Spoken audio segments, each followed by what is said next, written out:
It's the only hobby that you can take with you everywhere you go, get respect. You could be the richest dude in the room and nobody would know unless you were arrogant enough to say it. Yeah. But if you're, come on. everybody got to know. Everybody got to know what's up. You got to know, man. I want to ask you about something. Up until the surgery, every time I saw you, you had on one of these sharp suits, man. Can you tell me the background, how you got into suits, and maybe why you wear them all the time? You know, because it looks super fly, and it's kind of like your brand now. Yeah. How'd that come about? It's just like anything else, man. It happens slowly over time. I remember being a little boy. I saw a businessman one time wearing a suit. I didn't know what it meant, but I knew it was about some business. And so I was like, man, one day I'm going to be a businessman.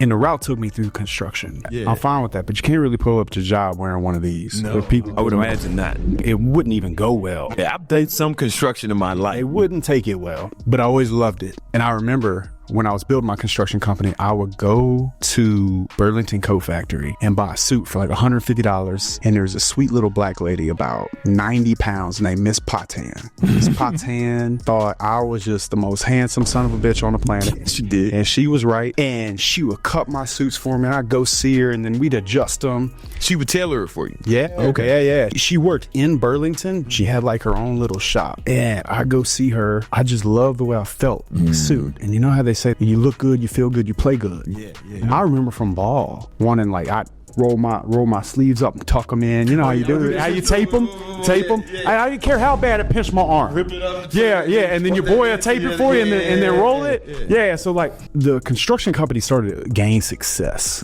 And about that time I joined the War Room. And it's definitely part of our culture in the War Room to dress well. Tristan's always in the suit. Tristan's always on it. Andrew's not always in suits. So a lot of time he doesn't have a shirt on.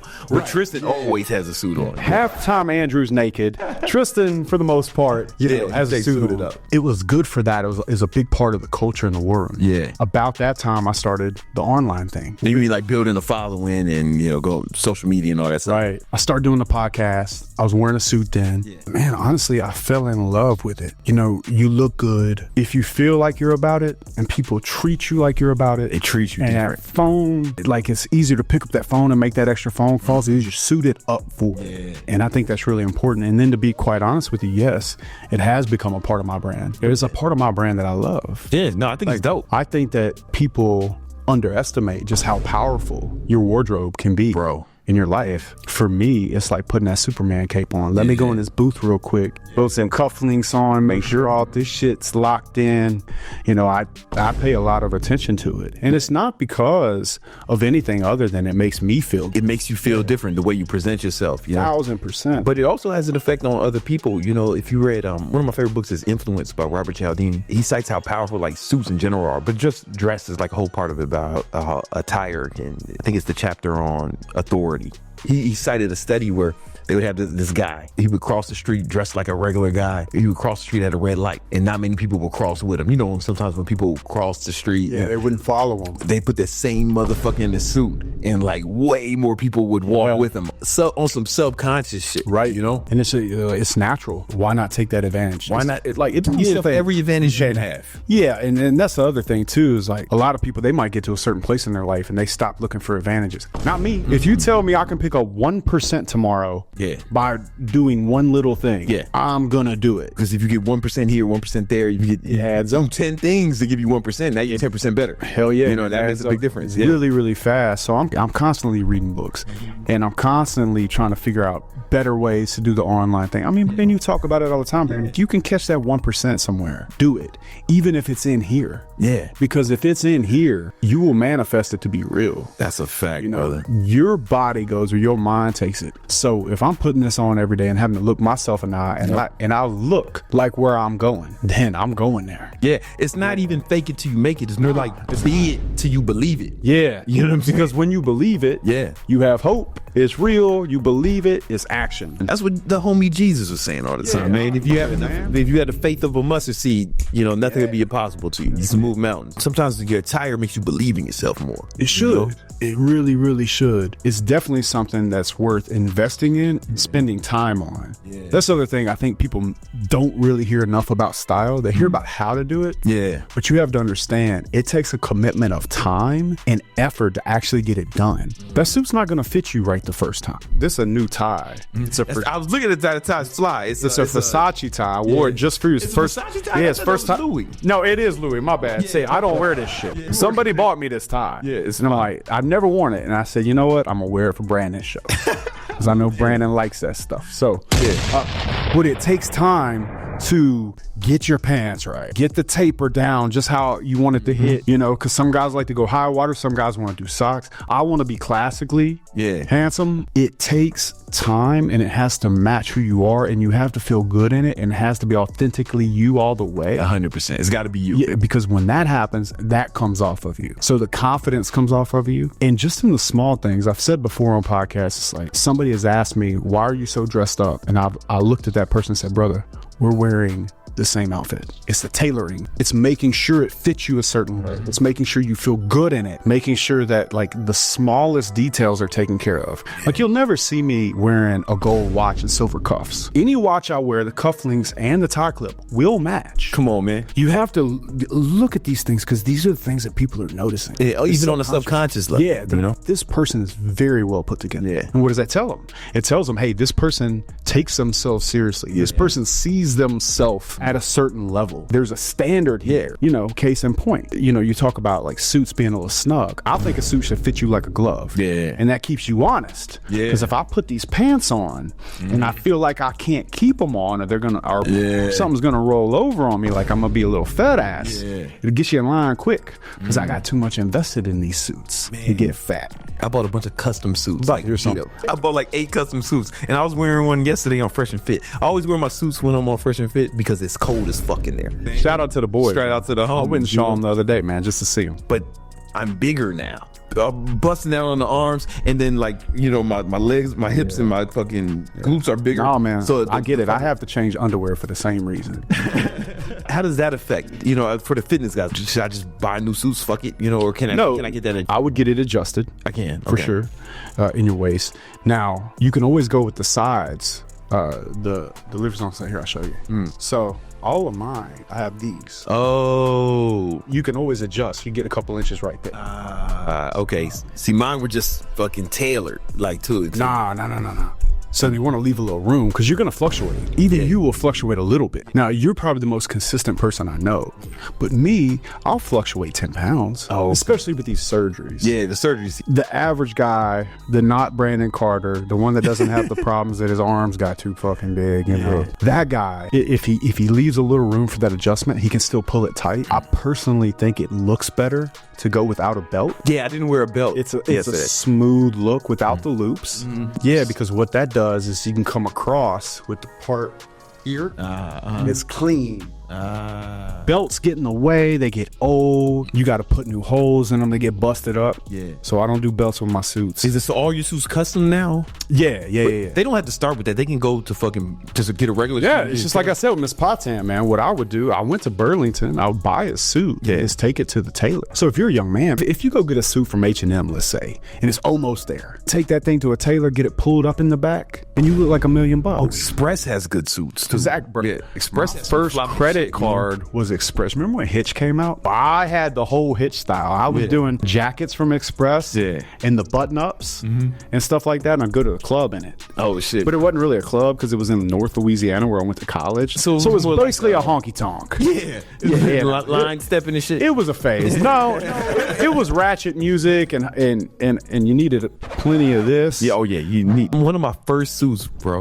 I got it from this is a grocery store on Queens Boulevard in New York. On the side of it was just a grocery store, but on the side there was a suit store. So it's like, oh, it's a suit store connected to the grocery store. And I paid like $100 because I saw The Rock with this tan suit, and I was like, that shit is hard. It was like, I can't wear tan, washes me out. Yeah, I can't wear rose gold because it blends into my skin. I wear rose gold because of that. Yeah, we got opposite problems. So I'm wearing the tan suit, and he had the fucking blue shirt underneath with the tan. I was like, oh, that's fly. So I went and bought. I said, man, I went to the grocery store, bought me a tan suit, and I got that shit tailored though. I went to a tailor, and that shit was fly. It only lasted like, you know, a year. Then it started falling apart. But yo, that year, that was $100 well spent. I would challenge any young man to spend $100 to $300. Get that done. Wear it for a full weekend. Go to Starbucks and do your emails in it. Watch how you feel. It'll change you in a very good way, and it'll drive you towards better things in your life. Yeah. It'll drive you towards, what would I have to do to be able to be in a position to wear a suit? Wear this all the time. Yeah. Doing it when I want it to. You know, things like that. I say that about atmospheres. Like, go to LA, go to Miami for a day, feel it. But you could also do that with yourself. Clean your vehicle completely, detail it. Yeah. Next, lay that suit out. Next morning, pull up to that Starbucks. Yeah. Get your stuff out. Set your workstation up. See how well you work tomorrow. Yeah, it's gonna be different. It has an effect on you. That's why Jordan wore new shoes every game. He said it had a Mental thing, you know. It's mental. One of the jobs I had back in the day, I was security guard at the Prada store. They gave me a Prada suit and they tailored that shit to me. And I'll be walking around Manhattan with the suit on. It's weird, man. Motherfuckers get out the way because kids are bumped into me or something. Excuse me, I'm sorry, sir. You know, like I'm like 25. Motherfuckers calling me sir. Ladies like it too. You know what I'm saying? There's a book over here, The Evolution of Desire. There was a study, same guy wearing regular clothes. They put the same guy in a suit. Yep. Women thought he was way more attractive. You know, if some of you are interested in, if you're trying to get more girls, it'll probably help. You know, Like a loser. Trying to get girls. Girls. Even if it's not a suit, you know, you want to dress for the guy you want to be. Because I don't wear suits a lot, but then again, I'm in the fitness industry a lot, right? So this is kind of like I want to show the arms because it has an effect on my demographics. You know what I'm saying? But I wear suits when it's appropriate. And it's not just suits, man. You know, like we go on Eric's boat a lot, right? I wear sweatpants on his boat. But Eric has his boat game down. He's so rich. Yeah, he's stupid rich. He sold his business for like 115 mils. And so long story short, he's got some boat wear. And I'm thinking to myself, you know, you have to look at style from the angle of almost all situations. Yeah. The everyday. I remember being in college and I would wear the football hoodie outfit, you know, or my sweatpants from football. And I'll never forget, a girl told me, she goes, no matter what you wear to class, it looks like you got ready. And I thought to myself, that's right, bitch. The point I'm trying to make is that you should always think about what you're going to wear and how it looks, regardless of whether it's, you know, casual fitness clothes, going on someone's boat, going to a dinner, your day to day, even the gym. Dude, I can't wait to go work out again. Yeah. You know, it's been 6 months. But one thing I remember, that when I was super passionate about going to the gym, I would wear certain shirts for certain muscle groups. Oh shit. Now, to talk about when you look good, you play good. On shoulder day, I had when Nike Dry Fits like kind of first popped off, sleeveless Nike Dry Fit, long baggy basketball shorts for shoulder day. Are you talking about like early 2000s? Yeah. Like, why wouldn't you wear the shirt where your shoulders look the best when you're doing shoulders? Yeah. Why wouldn't you wear the shirt that made your chest or your back look the best when you were doing that muscle group? you know, I tested a lot of that shit when I was a fitness model. They would have you come to like the Nike showroom, and they would wanted to see how it looked on people. And I was one of the motherfuckers. Right. My goal is always to look like the mannequin. I was the mannequin. Yeah. When they're like, okay, yeah, we like it, or nah, we don't like that. You know what I'm saying? Right. I was that guy. But I remember having it on. I was like, yo, I feel like I'm ready to go do some athletic shit. You know? You know what's tricky for you, and even for me, man. Like, I have trouble buying clothes a lot of. Well, you're so tall, and you got broad shoulders, like you're in shape. You know, so they don't make the average American shirts are pants. Yeah, they're making it for the masses to be able to wear it, and so you kind of have to find what works. Even my designer shit, I get like when I wear like Gucci or Louis. I have to get it tailored. All of it. They'll do it for free though. Oh, cool. Yeah, because they better all that money. Fucking better. Yes, I buy like shirts from Gucci. They tailor it for me. You know what I'm saying? Because the waist, it's never gonna fit you. Yeah, you're gonna have to buy that shit. You're gonna have to buy at least a large, but probably an XL. Yeah, and have them tapered down. That's what I do with all my clothes. But that's what I mean by it takes time and effort. A lot of guys say it's not just what you wear. There's a man in a blue suit, and then there's a man in a blue suit. There's a guy in a Gucci shirt, a black Gucci shirt. Yeah. Then there was a man that walked in a Gucci shirt. And that's the difference, is spending that extra time, that extra attention to detail to make sure that it fits you and personifies what you're trying to achieve. Yeah. Because it will not be the purchase alone. And that's why I'm with you on, go buy a $100 suit, get it tailored. Get it tailored. Let somebody tell you that it wasn't custom. It wasn't fly. They don't fucking know. They don't know. I don't know. That's the cheat code. Like guys who want to dress fancy, like suits are cheaper than like the Louis Vuitton or it's so much cheaper. You look more prestigious. And the good news is too, is if the suit wears off and you have to get another one, well, now it just looks like you have 10 suits. You just keep getting them. So that's a game, man. Like I never felt like I could not have style, especially now when we're in an internet era where everything it's getting cheaper in ratio. Yeah. So if you can just find a good tailor, Yeah, get a good tailor. and spend some time and invest the time into it and understand it takes time and a little bit of patience, then man, you can dress as fly as anybody else. One thing though, one advantage that you have, is you're in shape. So if you get in shape, man, It starts with the everything mannequin. looks fly. Yeah, yeah. It starts with the man. So my goal is like to be classically handsome. And that means I could go from wearing a suit to being on a boat to wearing just a plain white t-shirt and some jeans and some Chelsea boots, let's say. Right. And look good. That's because of the mannequin. Yeah, you got to be fly. You gotta be fly. And it's the little parts and pieces, right? Right. Accessories. You can add things. So let's say you're wearing a white t-shirt. Yeah, but I bet I'm gonna have my Ray-Bans hanging out right here. I might make sure the watch matches the Ray-Bans. I'm not gonna mismatch these colors. The shirt's gonna fit me snug. I'm gonna show off all those years of hard work. The jeans are gonna hit a certain way. You're gonna taper down to the Chelsea boots. They might be a little too tight, but I have a great ass and I'm not sorry. Guys. When I wear my blue jeans, I need this in my back pocket. You need it, man. Buy today. Yeah, man, get yourself something. Buy If today. it doesn't come out, it's y'all fault. Yeah, when you get in shape, man, I have a lot of expensive clothes.